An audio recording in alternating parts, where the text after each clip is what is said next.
Guys, ಎಲ್ಲರೂ ಹೇಗಿದ್ದೀರಾ? ಇದೇನಪ್ಪ ಬಸ್ನಲ್ಲಿದ್ದಾರೆ ಅನ್ಕೋತಿದ್ದೀರಾ? ನಾವು ಹೊರಟಿರೋದೇ ಅರುಣಾಚಲೇಶ್ವರ ಟೆಂಪಲ್ಗೆ.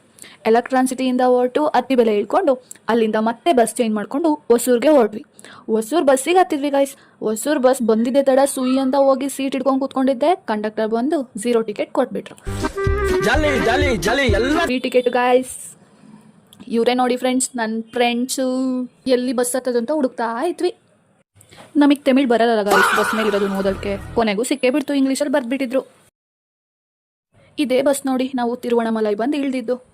ಟೈಮ್ ನೋಡಿದ್ರೆ 2:30 ಗಾಯ್ಸ್. ನಾವು ಅಲ್ಲಿಂದ ಆಟೋ ತೊಗೊಂಡು ಟೆಂಪಲ್ ಹತ್ರ ಹೋಗಿಳಿದ್ರೆ ನಾವು ಮತ್ತೆ ನಮ್ಮ ಜೊತೆಗೆ ಇನ್ನಿಬ್ಬರು ಇದ್ರು. ನಮಗೆ 150 ತೊಗೊಂಡ್ರು, ಅವರಿಗೆ 100 ತೊಗೊಂಡ್ರು. ಬೈ 800 ಮೀಟರ್ಸ್ಗೆ ಅಷ್ಟು ತೊಗೊಂಡ್ರು ಗಾಯ್ಸ್. ಅದಕ್ಕೆ ನನ್ನ ಫ್ರೆಂಡ್ ಫುಲ್ಲು ಜಗಳ. ಹಂಗೆ ಸ್ವಲ್ಪ ಫ್ರೆಶ್ ಅಪ್ ಆಗಿ ಟೆಂಪಲ್ ಹತ್ರ ಬಂದ್ವಿ ಗಾಯ್ಸ್. ಕರ್ಪೂರ ಮತ್ತು ದೀಪ ತೊಗೊಂಡ್ವಿ.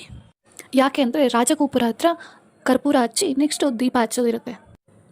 ಇದೇ ನೋಡಿ ಗಾಯ್ಸ್, ಅರುಣಾಚಲೇಶ್ವರ ದೇವಸ್ಥಾನದ ರಾಜಗೋಪುರವಾಗಿರುತ್ತೆ. ಎಲ್ಲರೂ ಹಣೆಗೆ ವಿಭೂತಿ ಹತ್ತಿಸ್ಕೊಂಡ್ವಿ. ಏನೋ ಒಂಥರ ಕ್ರೇಜು ಅಲ್ಲ ಗಾಯ್ಸ್ ಹತ್ತಿಸ್ಕೊಳ್ಳೋದಕ್ಕೆ. ವಿಭೂತಿ ಹತ್ತಿಸ್ಕೊಳ್ಳೋದಕ್ಕೆ ಒಬ್ಬರಿಗೆ 10 ರೂಪೀಸ್ ಗಾಯ್ಸ್. ಪರವಾಗಿಲ್ಲ, ಅವ್ರದ್ದು ಹೊಟ್ಟೆ ಪಾಡಲ್ವಾ. ಶಿವನಿಗೆ ವಿಭೂತಿನೇ ಶ್ರೇಷ್ಠ ಅಲ್ವಾ ಅಂತ ಹಚ್ಚಿಸ್ಕೊಂಡು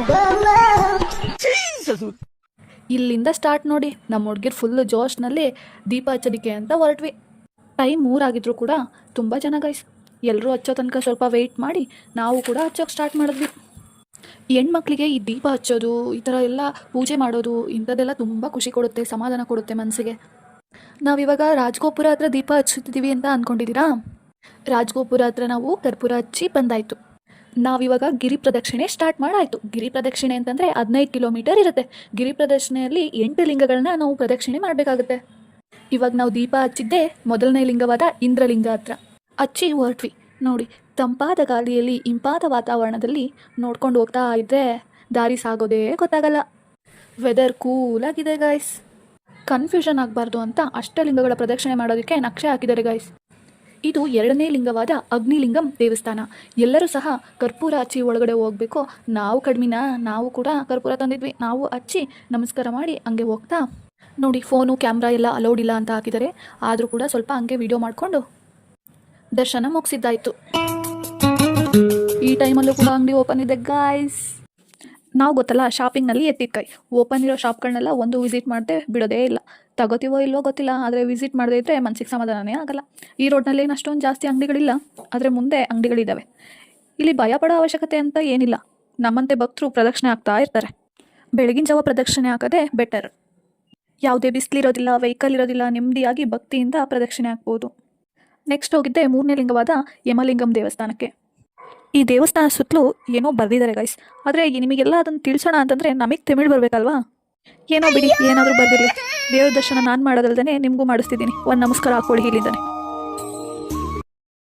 ನೋಡಿ ಗಾಯ್ಸ್, ಈ ಎಲ್ಲೋ ಬೋರ್ಡಲ್ಲಿ ನಮ್ಮ ಕನ್ನಡದಲ್ಲೂ ಕೂಡ ಬರೆದಿದ್ದಾರೆ. ನಾವು ಹೊರಗಡೆ ಹೋದವಾಗ ನಮ್ಮ ಕನ್ನಡದ ಜನ ಕನ್ನಡದ ಬೋರ್ಡು ನೋಡಿದ್ರೆ ತುಂಬ ಖುಷಿಯಾಗುತ್ತೆ. ಇಲ್ಲೇ ಒಂದು ಟೆಂಪಲ್ನಲ್ಲಿ ಕಲ್ಲನ್ನು ಜೋಡಿಸಿ ಬೇಡ್ಕೊಳ್ಳೋ ಅಂತಹ ಸಂಪ್ರದಾಯ ಇರುತ್ತೆ. ನಾವು ಯಾಕೆ ಟ್ರೈ ಮಾಡಬಾರ್ದು ಅಂತ ಮಾಡಿದ್ವಿ. ಹಂಗೆ ಹೋಗ್ತಾ ನಾನು ಮತ್ತು ನನ್ನ ಫ್ರೆಂಡು ಒಂದು ಹ್ಯಾಂಡ್ ಶೈನ್ ತೊಗೊಂಡ್ವಿ. ಚೆನ್ನಾಗಿದೆಯಾ, ಚೆನ್ನಾಗಿ ಕಾಣಿಸ್ತಿದ್ಯಾ ನೋಡಿ ಅಲ್ಲಿ. ನೆಕ್ಸ್ಟ್ ನಾವು ಬಂದಿರೋದೇ ನಿರುತಿ ಲಿಂಗಂ ಟೆಂಪಲ್ಗೆ. ಇಲ್ಲಿ ಬಂದರೆ ಫುಲ್ಲು ಜನ. 5 ಗಂಟೆ ಆಗಿತ್ತು. ಹೆಂಗೆ ಟೈಮ್ ಹೋಯ್ತು ಅಂತಲೇ ಗೊತ್ತಾಗಲಿಲ್ಲ. ನಡೆದು ಎನರ್ಜಿ ಡೌನ್ ಆಗಿತ್ತು ಅಂತ ಹೇಳಿ ಎನರ್ಜಿ ಬೂಸ್ಟ್ ಮಾಡ್ಕೊಳ್ಳೋಣ ಅಂತ ಇಲ್ಲಿ ಕೂತಿದ್ದೆ ಕಾಫಿ ಕುಡಿಯೋದಕ್ಕೆ. ಎಲ್ಲಿ ಕೂತ್ರು ಇವರಿಬ್ಬರು ಅಂತೂ ಮಾತೇ ನಿಲ್ಲಿಸೋದಿಲ್ಲ ಗೈಸ್. ಇವ್ರು ಮಾತು ನಿಲ್ಸಲ್ಲ ಬಿಡಿ. ನೆಕ್ಸ್ಟ್ ನಾವು ಹೋಗಿದ್ದೆ ಸೂರ್ಯಲಿಂಗಂ ದೇವಸ್ಥಾನಕ್ಕೆ. ಅಲ್ಲೂ ಕೂಡ ಚೆನ್ನಾಗಿನೇ ದರ್ಶನ ಆಯಿತು. ನಾನು ಮಾತ್ರ ದರ್ಶನ ಮಾಡ್ತೀನಿ, ನಾನು ನಿಮಗೂ ಕೂಡ ಚೂರು ತೋರಿಸಿದ್ದೀನಿ ನೋಡಿ. ಆ ಸ್ಮೈಲ್ ನೋಡಿ ಗೈಸ್, ಸ್ಮೈಲು. ಈ ವಿಡಿಯೋನ ಇಲ್ಲಿಗೆ ಎಂಡ್ ಮಾಡ್ತಾ ಇದ್ದೀನಿ. ನಿಮಗೆಲ್ಲ ಲೈಕ್ ಆಗಿದೆ ಅಂದ್ಕೊಂಡಿದ್ದೇನೆ. ಇದೇ ತರಹ ಅರುಣಾಚಲ ದೇವಸ್ಥಾನ ಮತ್ತು ಅದರ ಇತಿಹಾಸ, ಅಲ್ಲಿನ ವಿಭಿನ್ನ ಆಚಾರ ವಿಚಾರಗಳ ಬಗ್ಗೆ ತಿಳಿಸ್ಬೇಕು ಅಂತಂದರೆ ಪಾರ್ಟ್ 2 ವಿಡಿಯೋ ನೀವು ಮಿಸ್ ಮಾಡದೆ ನೋಡಲೇಬೇಕು. ಹಾಗೆ ಡಾಟರ್ ಆಫ್ ವಿಶಾಲು ಬ್ಲಾಗ್ನ ಸಬ್ಸ್ಕ್ರೈಬ್ ಮಾಡಿ.